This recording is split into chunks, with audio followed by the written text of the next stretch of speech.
Hey man, I saw this movie the other day, it was awesome. It had Nick Cage and John Travolta, and the fight scenes are crazy choreographed, all the explosions. Dude, it was awesome. Yeah, what was it about? Well, you see, John Travolta is this cop who's hunting this terrorist, Castor Troy. That's Nick Cage. Yeah, go on. And well, Nick Cage gets in an accident, and then he goes into a coma, but they still don't know where the bomb is. So Travolta's character, Sean Archer, he has a surgery so he can take Castor Troy's face and find out from his brother. Alright. Yeah, but then the real Castor Troy wakes up and kills everybody and takes John Travolta's face. And let me just guess what happens next. Yeah, just try to guess. Well, basically what I predict is that they both learn to live what it's like in the other's shoes. Castor Troy takes advantage of his knowledge and takes down drug lords while Archer escapes from prison and tries to hunt down Troy, who eventually kills his son. Yeah?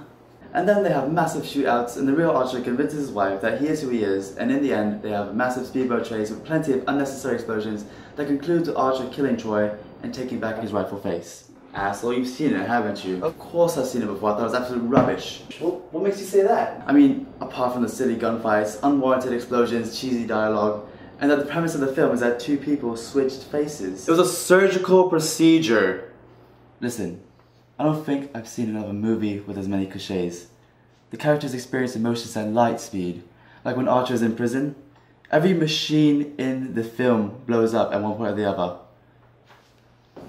Archer and Troy are shot a million times and never hit, yet every bullet that flies from the gun finds a target. I'm telling you, mate. Wu just tried to do too much in this film and it didn't work. Well, how about trying to suspend your disbelief? You're setting aside the fact that the film has interesting shot compositions. I mean, there's hardly any reverse shot at all. And it was nominated for an Oscar for Best Effects. Of course, because using fireworks as a plane crashes into a hangar definitely constitute as great effects. You're also forgetting the characters matured and how they realized that they need to let go of the past. Archer didn't get his scar back when he adopted Troy's son. Please, stop insulting film as an art. I see more character development in the History Channel's documentary on Gross. Alright, well then you have to admit that in the final scene, after Archer shoots Troy in the gut with a spear gun, there's a long shot of the two of them by the bay, framed by the wreckage of the boat and the marine in the background. It's quite aesthetically pleasing. You mean after the boat crashes and sends them flying 30 feet through the air, which apparently isn't enough to injure them because they start fighting immediately afterward. Yeah. Yeah, that shot is aesthetically pleasing. I'll give you that.